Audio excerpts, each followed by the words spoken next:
Paz de Cristo para todos, sejam muito bem-vindos a mais uma pré-aula da Escola Dominical. Eu sou o presbítero Denis Pereira, da AD Belém, aqui em Campinas, São Paulo, e é um prazer esse nosso encontro semanal com professores, superintendentes, coordenadores, alunos e todos que amam a Palavra de Deus, a Escola Dominical.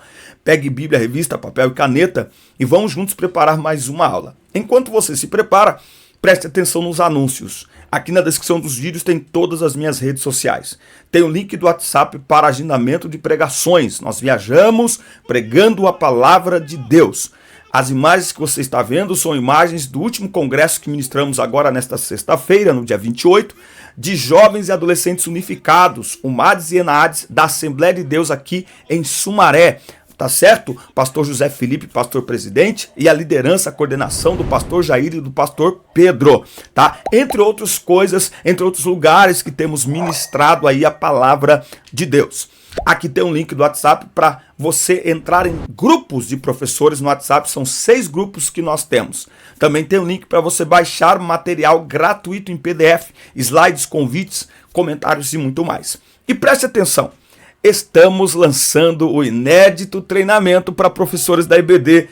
Transforme suas aulas. Com este treinamento, você vai aprimorar a sua habilidade de preparar uma aula, de planejar uma aula, de aplicar uma aula, ou seja, ajudar o seu aluno a colocar em prática aquilo que ele aprende na sala de aula. Você também vai aprender a ensinar de formas diversificadas. Por quê? Porque na mesma sala você tem alunos com diversas formas de aprender. Então tem gente que aprende ouvindo, tem gente que aprende repetindo o que você está falando, tem gente que aprende escrevendo, tem gente que aprende interagindo e muitas outras formas. E se você não diversificar sua forma de ensinar, você não atinge todos os alunos que estão na sua sala de aula. Isso e muito mais no treinamento Transforme Suas Aulas. É no primeiro link.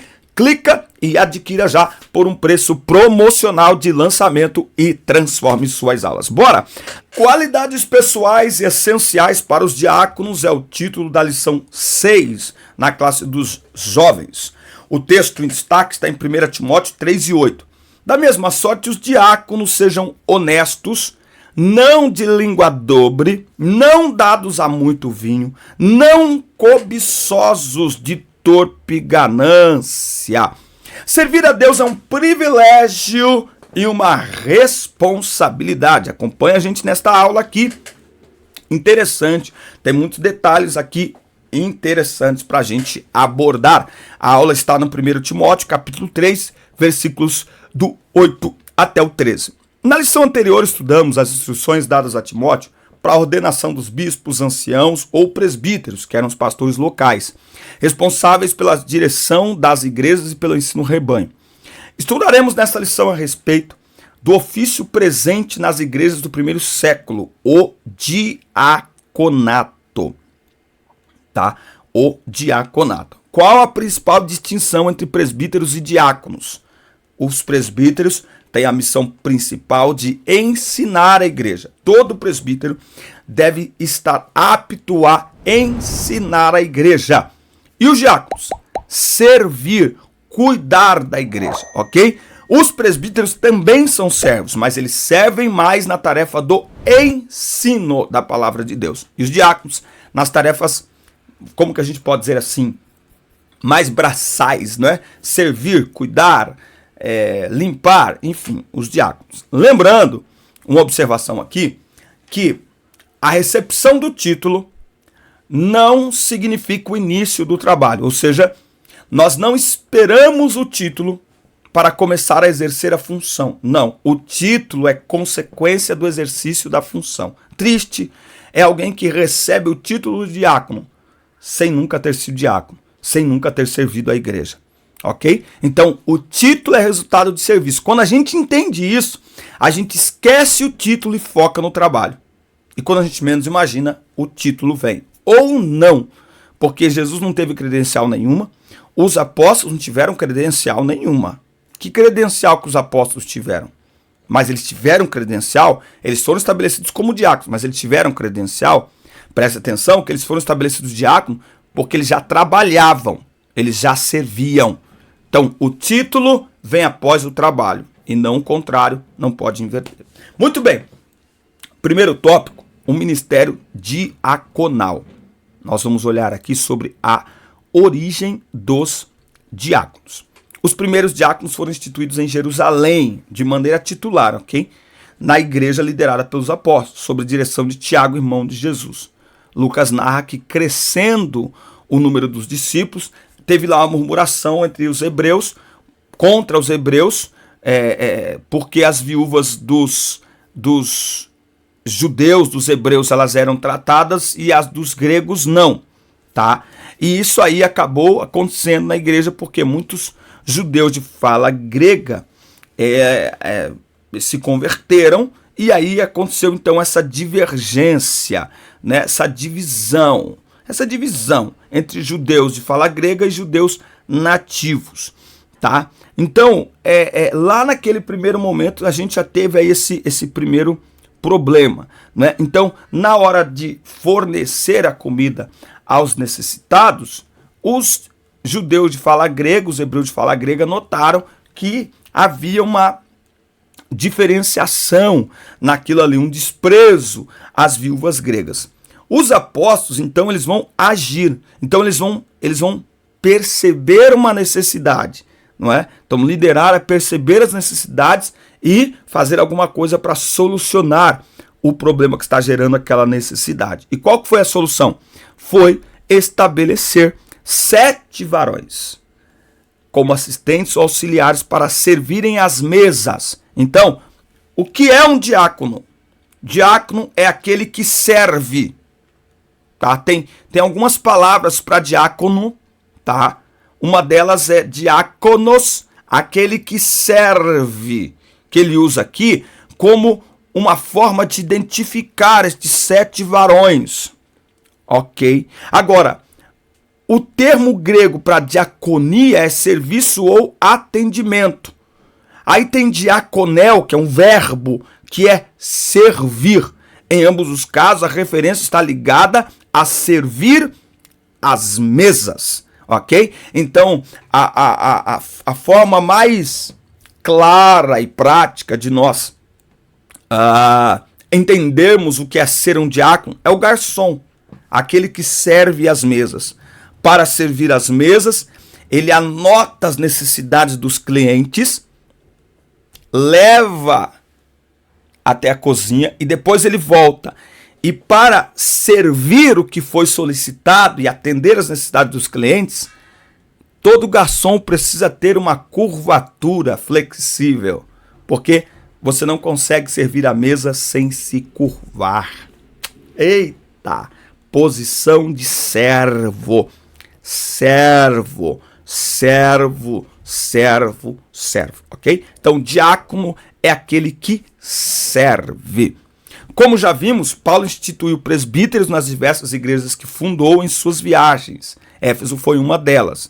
Lucas relata em Atos 14, e havendo-lhes por mútuo consentimento eleito anciãos em cada igreja, orando com jejuns, os encomendaram ao Senhor em quem havia crido.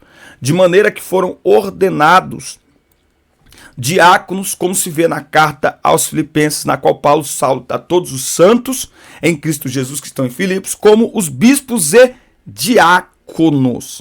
Ok? Então, o que nós notamos? Que bispos e presbíteros, eles são responsáveis por dirigir e ensinar a igreja, e os auxiliares para as questões administrativas ou temporais, conforme a necessidade de cada comunidade. Por exemplo, deixa eu dar aqui um exemplo da minha igreja, algo que eu acho muito bonito. Na minha igreja, onde eu congrego, nós temos, e é interessante que a lição vai falar sobre isso também, nós temos lá um grupo grande de diáconos. E nesse grupo grande de diáconos, que na ceia faz um corredor que vai do púlpito até lá na porta, começa do mais velho, o mais senhorzinho dos diáconos, e vem vindo, vem vindo, vem vindo. Sabe aquele senhorzinho que você chega no culto, às vezes ele está sentado numa cadeira, mas ele é diácono, né? E no culto que tem poucos diáconos, ele está lá servindo, então, começa dele, vem vindo, passa pelos diáconos mais novos. Um deles, inclusive, faleceu no último sábado, o Jonathan. Por quê? Porque na minha igreja adolescentes já estão sendo treinados para o diaconato. Então nós temos adolescentes de 15, 16, 18 anos, que eles já tiram ofertas, já servem a ceia. Inclusive o Jonathan, que morreu neste sábado, serviu ceia no último sábado, no dia 25. Então, nós temos ali, no dia 28, né? Então, no outro, enfim. Nós temos ali diáconos e irmãs também. Então, essa fila começa dos diáconos mais idosos, os mais jovens, e termina com as irmãs. Certo? Então, serviço. Aliás, eu falei sobre isso com o pastor Pablo Arthur no nosso podcast, todo sábado às 9 da manhã, você não pode perder, ok? Vamos falar sobre as qualidades dos diáconos, mas antes, se você não está inscrito no canal ainda, inscreva-se e ative as notificações, dá like no vídeo e deixa aí o seu comentário, que é muito importante para nós. E não deixe de adquirir o inédito treinamento para professores da escola dominical. Transforme suas aulas, aprimore o seu conhecimento e adquira ferramentas para preparar uma aula, planejar uma aula, aplicar uma aula e para diversificar a forma de ensinar, porque na mesma classe você tem diversas formas de aprender. Então, se você só ensina de um jeito, você só vai atingir uma parte dos alunos que aprendem do jeito que você ensina. Então, numa mesma sala, você tem pessoas que aprendem ouvindo, escrevendo, lendo, interagindo, repetindo. Então você precisa diversificar sua forma de ensinar para que você atinja todos os alunos que têm diversas formas de aprender. Muito bem. As qualificações do diácono. Diferença determinante. Entre as qualificações dos presbíteros, pastores locais e dos diáconos, há uma diferença determinante. A aptidão para ensinar, que somente é exigida dos bispos. Isso reforça o que já foi dito. O pastor é o responsável por dirigir e ensinar a igreja, contando com o auxílio direto do diácono, a quem é dada a tarefa de atuar na esfera administrativa, como nos assuntos do templo, na arrecadação de finanças e donativos, enfim. Não tem como, o que o texto de Atos 6 nos deixa claro, que não tem como os pastores, os presbíteros se preocuparem com a tarefa de ensinar a igreja, se eles tiverem que se preocupar com a conta de luz, se o ar-condicionado está ligado, se tem água no bebedouro, não dá, ok? Então, isso são atribuições dos diáconos, que por mais simples que seja o seu trabalho, o diácono precisa ter em mente que ele está prestando um serviço a quem? A Cristo, por meio de sua igreja. Então não existe função diaconal insignificante, não.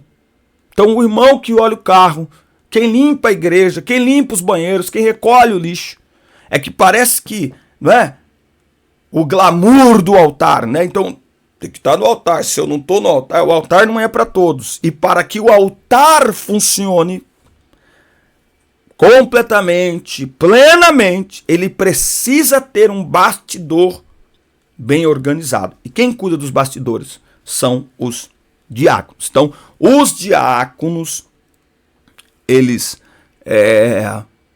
trabalham onde ninguém vê, para que o trabalho onde todos veem possa ser executado com excelência. Então, sempre que você olhar e enxergar uma igreja limpa, um culto bem organizado, lembre-se que para que aquele ambiente estivesse limpo e aquele culto bem organizado, muitos anônimos estão trabalhando para fazer aquilo acontecer, tá? Outra coisa, na função seletiva dos diáconos, Paulo indica que o padrão que se espera deles é semelhante aos dos presbíteros. Então, olha só, o diácono não tem a função de ensinar a igreja, mas no ambiente, nos quesitos comportamentais e morais, os requisitos são os mesmos dos presbíteros. A honestidade refere-se ao estrito cumprimento de suas responsabilidades e deveres em todos os âmbitos. Não deve ser admitido ao diaconato quem tenha negócios mal resolvidos. O diácono precisa ser um homem de palavra, não de língua dobre, ou seja, alguém que não se pode confiar naquilo que ele diz. Tá? Então, o diácono precisa ser um homem que tenha palavra. Por isso que os jovens que estão ingressando no diaconato, né, eles não têm ainda esse título, eles estão sendo treinados. E por isso que eu disse lá no início da aula que o título deve ser resultado de trabalho. O título vem depois do trabalho, porque é o trabalho que prova as pessoas, ok? Então o título é resultado, é efeito do trabalho. Então o diácono recebe o título porque já trabalha há algum tempo como diácono. E não para comer, agora eu sou diácono, olha a minha credencial. Não, tá? Outra expressão de Paulo usada aqui, que costuma levantar muita discussão, é quando ele diz que o diácono não deve ser dado a muito vinho, tá? Aí alguns, de forma equivocada, vão dizer que Paulo está concordando com um consumo moderado de bebida alcoólica, tá? Só que isso destoa do conselho do próprio apóstolo contra a abstinência do vinho.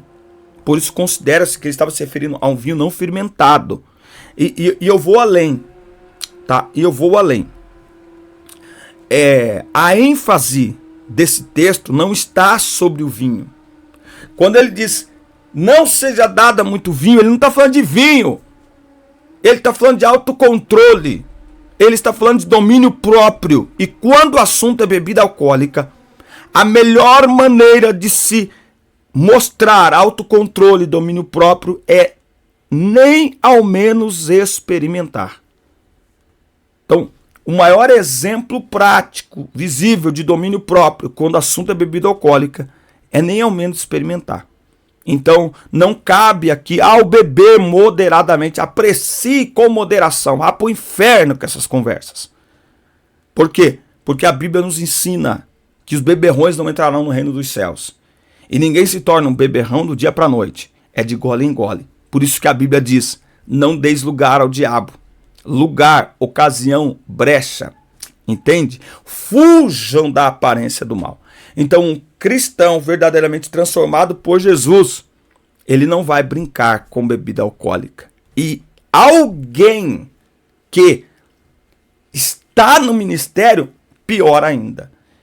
Até porque nós temos que dar exemplo, não podemos ser escândalo, motivo de escândalo. Imagina o diácono saindo da igreja, afrouxa a gravata, passa na adega e compra bebida. É bom testemunho? Não é. Então, não condiz com a vida do cristão e muito menos com a vida do obreiro o consumo de bebida alcoólica em qualquer teor e em qualquer quantidade. A maior demonstração de domínio próprio é zero álcool. Zero. Vem com essas conversinhas pra cá. Bom, completando aí, os diáconos devem ser vigilantes em matéria de dinheiro, afastando-se da cobiça, não é? O diácono muitas vezes está muito próximo ali do pastor, de questões de organização, de administração de bens e de riquezas da igreja, tá? Então é preciso tomar muito cuidado com isso. Outra recomendação diz respeito à vida conjugal, à liderança da família. A expressão marido de uma mulher não é apenas uma reprovação à poligamia, mas também ao divórcio e ao novo casamento, fora das hipóteses bíblicas de exceção, quando esgotadas todas as responsabilidades de recomendação. Como é que um diácono vai falar de família se ele está no 5º casamento e tudo bagunçado? Entende? Então, a Bíblia condena o divórcio e o 2º casamento. Existem exceções, pouquíssimas e raríssimas. Ok? Pouquíssimas e raríssimas. É o preço do ministério. É o preço do ministério. Quem está na diaconia, ele está sendo vitrine, olhado como exemplo, tá? E aqui a gente termina que somente homens que tenham estas qualificações e forem primeiro provados e atestados como irrepreensíveis. O que é alguém irrepreensível? Não é alguém que nunca erra. É alguém que não deixa pontas soltas.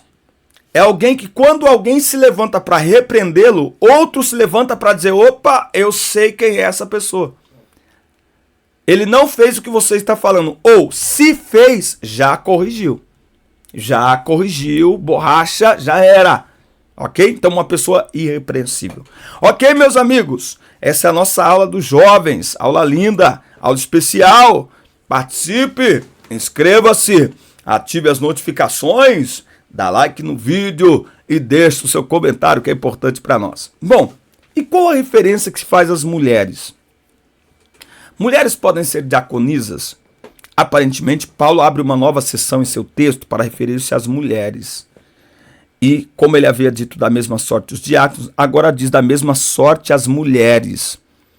Isso tem levado alguns eruditos a considerarem que o apóstolo estava tratando de 3 ofícios distintos na igreja: bispos, diáconos e diaconisas. Mas os contextos imediato e imediato não convergem para esta interpretação. As mulheres sempre exerceram um papel de alta relevância no serviço cristão, sendo sempre bem reconhecidas, principalmente o apóstolo Paulo, como na referência que faz a uma distinta mulher de nome Febe.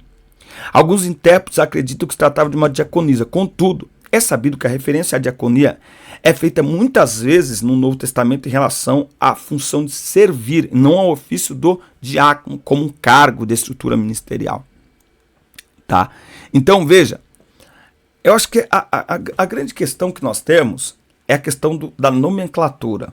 Tá? Então, como eu disse, na minha igreja, nós temos lá na ceia a líder de figuração e mais algumas mulheres, 5, 6 mulheres, todas elas vão com a roupa da recepção que elas usam todos os domingos, que é a roupa preta, a parte de cima branca, a camisa branca, um echarpe vermelho, muito bonita, muito elegante, aquelas irmãs, tá?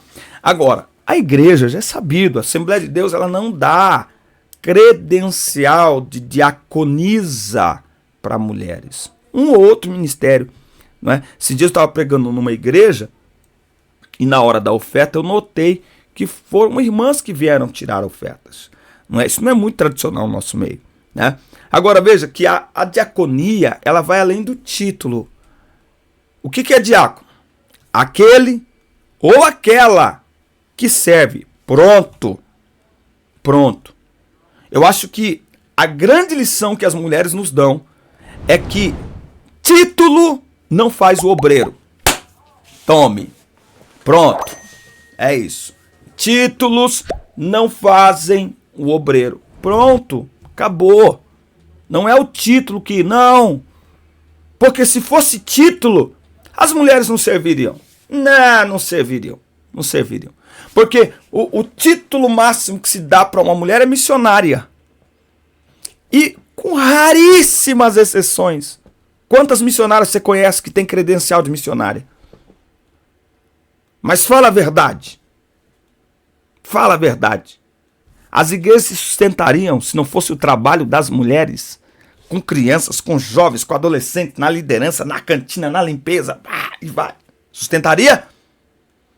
Olha a própria história da igreja. Deve-se muito às mulheres. Muito às mulheres. Aliás, se não tomarmos cuidado, muitas igrejas, inclusive, já estão fazendo o quê? Admitindo mulheres por falta de homens. Por falta de homens, porque populacionalmente nós temos muito mais mulheres do que homens, isso se reflete na igreja também, e muitos dos que têm não querem assumir o bastão, não querem ralar. Aliás, muitos líderes. Você pega aí muitos líderes na jovens, adolescentes, quando você senta para conversar, o que você percebe? Que é a mulher que está ali nele, ó. Vamos, filho, vamos. Vamos. Porque muitos homens, só Jesus para ter misericórdia, tá bom? Então, olha só, é isso a nossa aula de hoje. O grande ensinamento das mulheres é esse. Não é o título que faz o obreiro, é o serviço. É o serviço. Serviço vem antes de título. E se não vier, fica tranquilo. Sede firmes e constantes, sempre abundantes na obra do Senhor, sabendo que o vosso trabalho não é vão no Senhor. Amém? Forte abraço, assista, curta, compartilhe, inscreva-se no canal e até o nosso próximo encontro. Deus abençoe vocês. Fiquem com Deus. Deus abençoe.